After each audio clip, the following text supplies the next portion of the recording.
Story नहीं, एक जोरदार इंसिडेंट है। कल वाइफ को लेकर एम्स जाना हुआ था। हाँ सब सही है एकदम, ठीक है, इसीलिए क्लास कैंसिल की थी। बट वहां पर एक जोरदार इंसिडेंट हुआ। Power of teacher and power of PW I want to discuss. ठीक है, छोटी सी स्टोरी सुना देता हूं मैं तुम्हें एक। ठीक है ना, चीटिंग नहीं कर रहा हूं बे, बदतमीजों।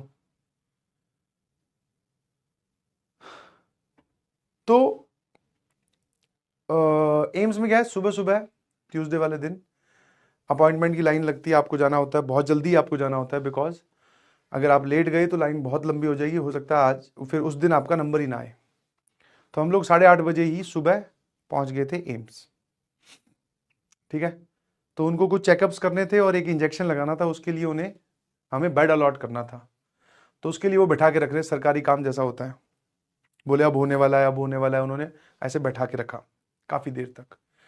8:30 से 9 बजे, 10, 11, 12, 1 बज गया। तो हमें लोगों को समझ में आ गया था, हम लोगों को मतलब पूरा परिवार ही हमारा पहुंचा हुआ था। तो हमने कहा कि अब थोड़ा खाना वाना खा लेते हैं यार। ठीक है, ये तो ऐसे ही करेंगे, पता नहीं कब अनाउंस कर देंगे, बोले आ जाओ भाई तुम्हारे इंजेक्शन का नंबर आ गया। तो हमने खाना खाने, मैं और वाइफ दोनों, मैंने कहा दो दो शिफ्ट में, पेरेंट्स बाद में चले जाएंगे, पहले अपने दोनों खाना खा आते हैं कैंटीन पे जाकर। अब जब नीचे उतरे, ध्यान सुनना, जब नीचे नीचे उतरे तो वहां पे दो कैंटीन है। एक कैंटीन है जो पेशेंट्स के लिए है, जहां पर सारे पेशेंट्स जो हैं वो खाना खाते हैं, और बहुत बढ़िया और अच्छी हाइजेनिक कैंटीन है। और एक कैंटीन है जो स्टूडेंट एरिया में है, मतलब जहां पे एम्स में जो डॉक्टर्स या जो अब MBBS करने वहां पहुंचे हैं और जो PG कर रहे हैं, और बहुत सारे जो डॉक्टर्स रह रहे हैं, अपकमिंग डॉक्टर्स, तो उनके हॉस्टल के बीच में एक कैंटीन है। हाँ, वहां पे जूस शॉप भी है और कैंटीन भी है, और उस पर भी बहुत अच्छा खाना मिलता है। तो दो थॉट थे, मैं कह यार एक तो कॉलेज की फील लेते हैं, है ना भाई। अब कॉलेज तो चाहे कोई सा भी हो, चाहे मेडिकल हो, चाहे इंजीनियरिंग हो, और वो भी सरकारी कॉलेज हो, तो भाई साहब मैंने कहा अपने वहां नहीं, अपने यहाँ चलेंगे, इस वाली बच्चे मतलब स्टूडेंट्स वाली कैंटीन में। ठीक है, और चल पड़े भाई हम दोनों।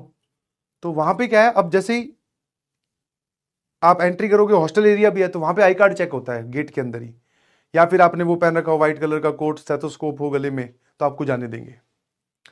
मैंने वाइफ को कहा, मैं भैया फंस गए, अपने लगता है आज उसी कैंटीन में खाना पड़ेगा। मैं कहा आज तो हॉस्टल वाली फीलिंग लेनी थी, और मैं कहा अब तो आई कार्ड चेक कर रहे हैं। तो वाइफ ने तो भैया लेडी कार्ड खेला। ठीक है, जब तक वो गार्ड बेचारा कुछ पूछ पाता कि आपका आई कार्ड कहाँ है, बोलने के लिए टाइम तो चाहिए, इतने में ये तो सट से निकल गई। उसने पीछे से एक बार बोला भी कि मैम मैम, भैया उसने नहीं सुना, और मैं पीछे पीछे आराम से आ रहा था धीमे कदमों से। मैं वो इंसिडेंट देख के थोड़ा घबरा गया, मैं कहा इतनी स्पीड से मैं तो नहीं निकल पाऊंगा यार। तो मेरे को रोक लिया, बोले कहाँ जाना है। मैं कहा भैया 5 मिनट में खा के आ जाएंगे यार बस। ठीक है, सुबह से परेशान हो रखे हैं। बोले कि नहीं sir, this is student area, patient की कैंटीन अलग बनी हुई है, आप उधर जाइए। अरे मैंने कहा यार भैया चले जाने दो प्लीज। बोले आप क्या करते हो। तो मैंने कहा मैं पढ़ाता हूं। बोले आई कार्ड दिखाओ, उनको लगा कि एम्स में पढ़ाता है। मैंने कहा नहीं नहीं नहीं, आई कार्ड नहीं है मेरे पास। तो बोले सर ऐसे नहीं मानते हम, आप उसी कैंटीन में जाइए। वो थोड़ा सा स्ट्रिक्ट हुआ। फिर बोले, फिर मैंने कहा जितने मेरे जो पढ़ाए हुए बच्चे हैं ना, वो इन हॉस्टल्स में रहते हैं। ठीक है, अब मैं टीचर पॉइंट ऑफ व्यू से बात कर रहा था, ऑल्दो मुझे पता है कि नीट वाले जो स्टूडेंट हैं वो मुझसे नहीं पढ़े हैं, बट फिर भी मैंने कहा जो मेरे पढ़ाए हुए बच्चे हैं वो यहां पे पढ़ रहे हैं। ठीक है, अब ये बात मैंने तैश में बोल तो दी, बट उस गार्ड को अभी भी ये बात नहीं समझ में आई। बोले कि अगर आप पढ़ाते हो तो आई कार्ड दिखाओ। अब मैं सोचा यार इसको आई कार्ड ये क्यों नहीं समझ पा रहा है। फिर मैं उसको समझा ही रहा था कि जो बच्चे नीट का एग्जाम क्वालिफाई करके यहां पहुंचते हैं मैं उनको पढ़ाता हूं। इतने में पीछे से, क्योंकि गेट उधर से, छुट्टी हुई होगी क्लासेस की, जो भी लंच ब्रेक होता है क्लासेस का, 2-3 लड़के इधर से और 2-3 लड़कियां इधर से, गुड आफ्टरनून सर, और पैरों के हाथ लगाया। मैंने गुड आफ्टरनून बेटा। बोले सर आपको अंदर चलना है कैंटीन में। मैं तो आपको अंदर नहीं जाने दे रहेगा। मैंने कहा हाँ अंदर नहीं जाने दे रहे। बोले गार्ड साहब साइड में हो जाओ, हमारे गुरु जी हैं। मैंने कहा वाह चलो भाई अंदर। बोले कि सर आप यहाँ कैसे? फिर मैंने समझाया, मैं कहा ऐसे ऐसे एक इंजेक्शन लगवाना है, उसके लिए आए हुए थे। मैंने कहा यार क्या सही टाइम पे तुम लोगों ने एंट्री मारी है, वरना अगर तुम 1-1.5 मिनट लेट होते ना तो मैं वापस चला जाता। फिर मैं वाइफ को ही फोन करके बोलता कि भाई तू कुछ पैक करवा लेना, मैं तो, मेरे को तो आने नहीं दे रहे, ठीक है।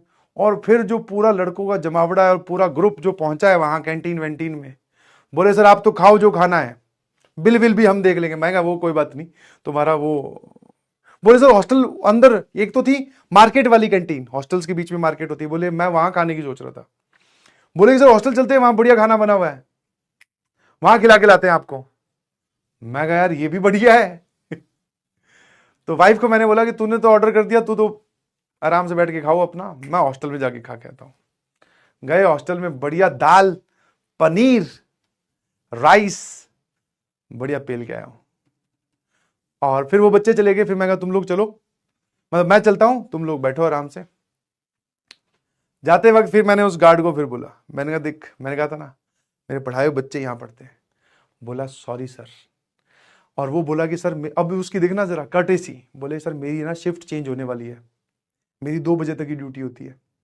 जो दूसरा गार्ड ये जो मेरे बगल में खड़ा है, मैं इसको समझा दूंगा कि आप कौन हो, क्योंकि मैंने उसको कहा था कि मैं दोबारा भी आऊंगा भाई चाय वाय पीने शाम तक, ठीक है। पता क्या बोला? बोले कि भाई साहब ये आएंगे, इनके पढ़ाए हुए बच्चे यहाँ पढ़ते हैं, तो ये आए तो इनको जाने देना, ठीक है, आई कार्ड नहीं है इनके पास। बोले सर आप जाओ निश्फिक्र होके। मैं कहा थैंक यू सो मच। समझ में आया? और वाइफ जैसी मैं अंदर घुसा ना, बोले तुझे मतलब कैसे एंट्री हुई? मैं कहा देख नहीं रहे आसपास डॉक्टर का जो झुंड चल रहा है? मैं कहा अपना नाम चलता है, कैसी बात करती। यो मजा आया बहुत, मतलब प्राउड फीलिंग थी मेरे पास अंदर ही अंदर, मैं बहुत ही खुश था। That I want to discuss. Thank you so much, love you all, bye bye. घबराइए नहीं, आप जिस दिन कॉलेज में पहुंचेंगे आपके कॉलेज में भी आकर आपके साथ कैंटीन में खाना खाया जाएगा। This is my promise.